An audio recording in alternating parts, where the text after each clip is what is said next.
This episode is proudly sponsored by HASA, the trusted choice for liquid chlorine. It's better because it offers the highest purity, works instantly, and contains no added CYA. By the bottom feeder, professional-grade battery-powered swimming pool vacuum system, it sucks to clean pools, so cleaning pools sucks less.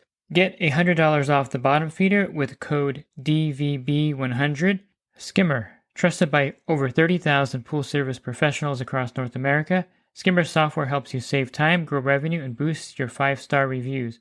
Whether you're just starting out or expanding your team, Skimmer's easy-to-use tools and expert support have you covered. Upgrade your business in 2025 with Skimmer. Try Skimmer for 30 days for free at getskimmer.com/poolguy.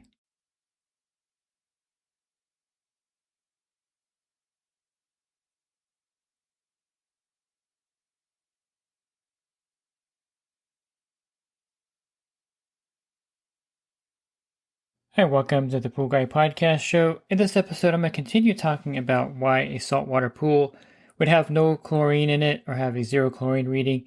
And I'm going to focus on the 24-hour test that I do when I run into a system that's not working. And I'm going to just briefly summarize the things I went over in the last podcast. You can find that one, of course, just by going onto my site and looking for the previous episode prior to this one, either on YouTube or on the podcast feed itself. But I'm going to go over, again, the 24-hour test that I do here in this episode. Join my coaching program and take your pool service to the next level. Connect with other pool pros in your area, gain valuable knowledge, and transform your business with personalized one-on-one advice from me. With over 36 years of experience, I'm here to help you succeed like never before. Learn more at poolguycoaching.com. So in the previous episode, I touched on things like having too much salt in the water or too little salt in the water, also having a non-functioning flow sensor, having a dirty salt cell, and then I also touched on the pool runtime as a factor, the pool filtration as a factor, and lastly, the cell output as a factor. And I unpacked these in detail in the previous podcast. But for sake of time, I'm going to just jump in to what I think is a pretty effective test to find out if the salt cell is functioning. So a lot of manufacturers will post in their manuals how many pounds of chlorine that their cells produce in 24 hours. So the simplest test to do to make sure the salt system is working, and again, salt level, clean cell, no other problems with the power unit or flow sensor. Run the system, the pool. You don't have to run it at the full 3450 RPMs per se, but running it at 3000 RPMs would be good for VS pump, and I would run that pool for 24 hours. A lot of times, if it's a standalone VS pump, there's no 24-hour program in there, but if you have an automated panel, you can put it in service mode, and you can run that pool for 24 hours. But if you have a standalone VS pump, you may have to reset program 1 to come on at 2 p.m. and to turn off at 1:59 p.m., and that'll give you 23 hours and 59 minutes. And then you would go back the next day, of course, because this is part of the testing, and this is something you have to do to make sure it's working. So let's say you're there at Thursday at 9 a.m. and the salt cell's not working. You did all of this, and you want to test it for the customer to make sure that it's actually going to produce chlorine. Now, there's a caveat I'll also address before you do this test, but this test is really important. You want to run the pool for 24 hours. So if you're there at 9 a.m., set timer 1 to run from 9 a.m. to turn off at 8:59 a.m. That'll be 24 hours. And then you can test the chlorine level. So if you go to the manufacturer's manual or website, you'll see, like, for instance, the IC40 cell is producing 1.2 pounds of chlorine in 24 hours. That's a lot of chlorine. So you should be able to get a good reading. Now, there's some tricks you can do, like you can get a test strip and put it by the return line. Sometimes you can get a reading, but I think the 24-hour test is the best way to see if that system's working, because 1.2 pounds of chlorine is a lot of chlorine for a pool, and you should have a pretty good chlorine reading after 24 hours in the pool if it's running and there's no problems. Now, something that you have to be aware of is that the cyanuric acid level needs to be a little bit higher in saltwater pools to protect it as it's producing. So if you're testing the pool cyanuric acid level and it's coming out, let's say 20 parts per million, well, that could be the actual problem right there. There's just not enough cyanuric acid to protect the chlorine as it's being injected into the pool from the salt cell out of the return lines. So raising the cyanuric acid level maybe something you do prior to the 24-hour test, because the 24-hour test may fail if the cyanuric acid level is at 0 or probably below 30. I would say it would be a problem. You're not going to get a really good chlorine reading. You probably will get some chlorine, but not the accurate or the amount of chlorine that it was producing, because some of it burned off with the UV rays hitting the pool water, if you kind of get what I'm saying here. So make sure the cyanuric acid level is adjusted. The easiest way to do this is with liquid pool conditioner. I love this product because you can just pour it directly in the pool and it actually works instantly. So it's a salt-based cyanuric acid. It won't stain the plaster. And if you, depending on the pool size, you may need 1 or 2 gallons of this thing, of the product, and you dump it in the pool.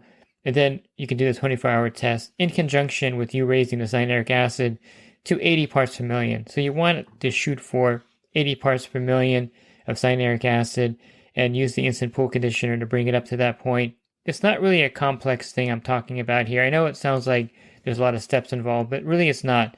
You want to make sure the cyanuric acid level is at 80 parts per million, bring that up, and then you want to set the timer on the pump. If it's a standalone VS pump, or if it's an automatic timer, just take the on-off trippers off, turn that thing on and let it run for 24 hours, get back to the next day to put the trippers back on, turn off the pool and check it. Again, automated panels, just put it in service mode and run that pool for 24 hours. And then you get a chlorine reading the next day. And it just depends, it should be a pretty good chlorine reading if the cell is working.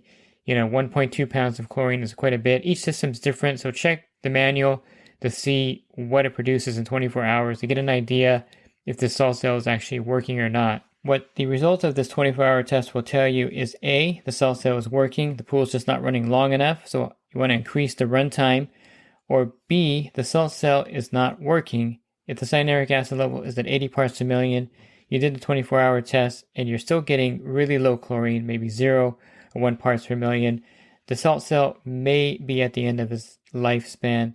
Now, there are some diagnostic things you can do with the voltage to test it, but I find that this is the best way to test if the salt cell is dead, and it's really conclusive for the customer. You can tell them that you ran the pool at 100% output. I probably should have mentioned that you want to actually have the output at 100% on the salt system itself. So you want the salt system to be running at 100% output so that it's producing chlorine during that time at the full output. Some of them have the superchlorinate button that'll put it in 100% mode, but just set it manually if you need to, like on a TrueClear system. Go on the screen and bump that up to 100%.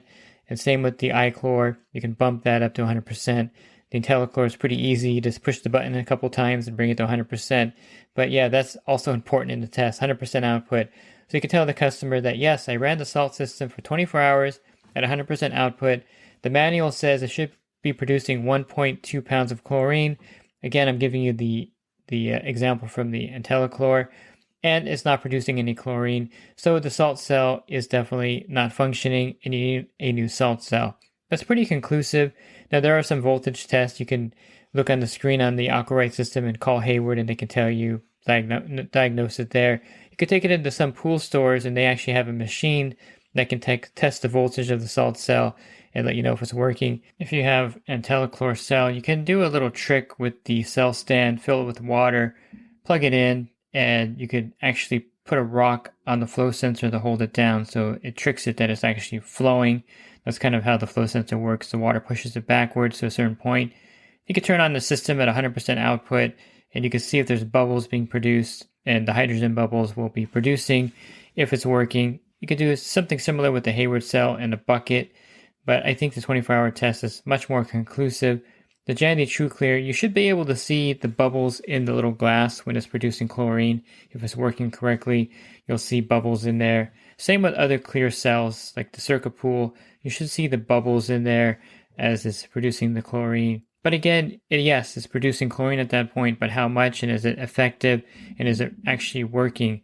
And that's why I like the 24-hour test, because to me, that's a good conclusive way to tell the customer that, yes, you need a new salt cell. And as the salt cells get older, they start not to function as well, and other things are a good indicator that it's not working.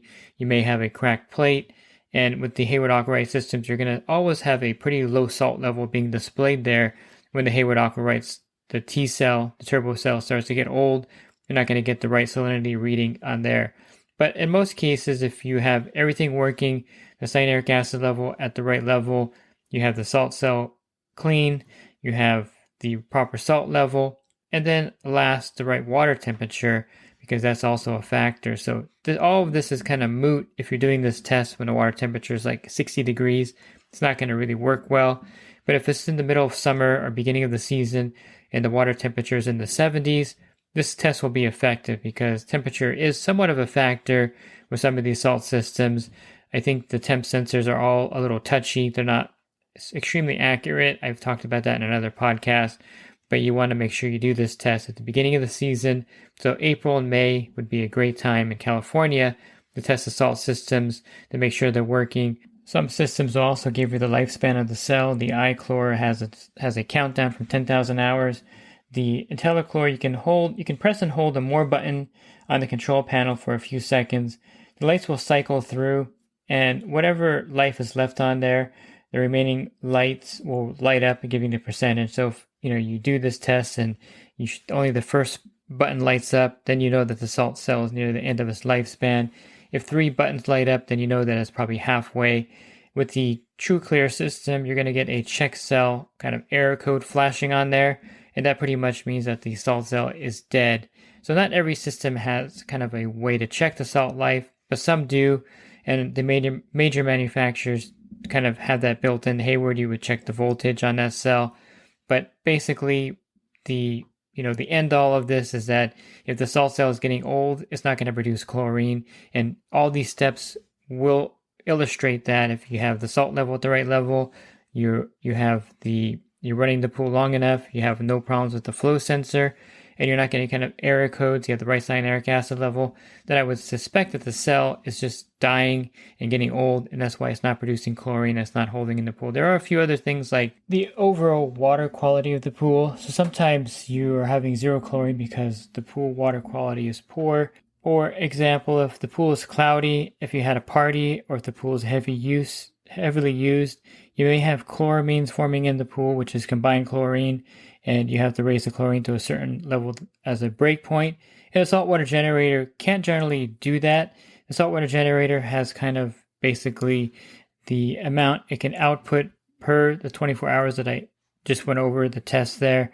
So it can't, when you hit the superchlorinate button on the saltwater system, if you have one that has a superchlorinate button, it's really not increasing the output or making more chlorine. It's just going to reset it to 100% output. So for example, if you're at 70% and you hit superchlorinate, it's going to automatically bypass that and go to 100% output. But it's not going to make more chlorine than it can.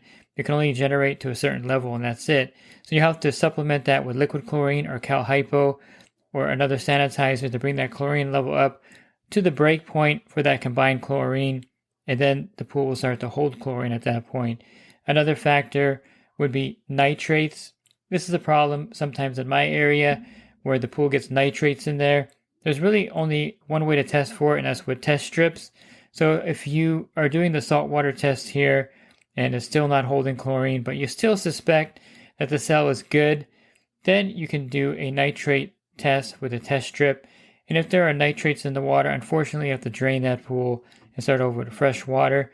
Sometimes a really high phosphate level can also cause the chlorine level to be destroyed rapidly, and you may not even see algae in the pool because it might just be the microalgae and it's not fully bloomed yet, but that's going to destroy the chlorine level as well. So I would check for the phosphate level as well as the nitrate level if you're still having problems with the saltwater pool not holding chlorine after doing all of these steps here. And then one last thing you can test for, and this is iron in the pool water. So if the pool water has iron in it at a certain level, it's also going to have a lot of trouble holding chlorine. Iron works very similar to nitrates where the chlorine level is destroyed. And by the way, that's something that you should be checking if you are having these kind of problems. The nitrates, phosphates, and iron. I think the ColorQ 2X Pro 9 test kit is great because you have an iron and a copper tablet. You can test those levels. So maybe pick up one of those photometers. If you seem like you're having a lot of problems in your area, you can test for iron in the water. And there's a few pool products that you can actually add to the pool that could cause a similar problem. Anything that is a stain remover like the Biodex Aquadex 50 or even the HASA Super Stain Out and some metal sequestering agents also will destroy and lower the chlorine level in the pool. So be aware of that also, that some pool products themselves will actually lower the chlorine level in a pool. And if you're using those, that could be the reason why the chlorine is not being produced in a saltwater pool. All these factors are something to consider, but of course these are not the most common factors. I think I touched on all the really common ones in the last podcast where I talked about the pool not holding chlorine for various mechanical or operational reasons of the salt system, and also some circulation issues of your pool that are causing the zero chlorine in a saltwater pool. Looking for other podcasts, you can find those on my website, swimmingpoollearning.com. On the banner, click on the podcast icon.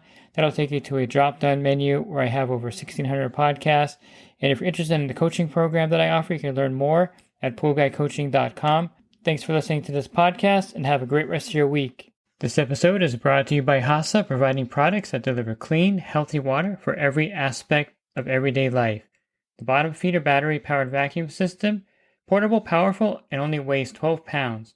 And Skimmer. Get Skimmer, America's #1 pool service software. Podcast listeners can try Skimmer for free at getskimmer.com/poolguy.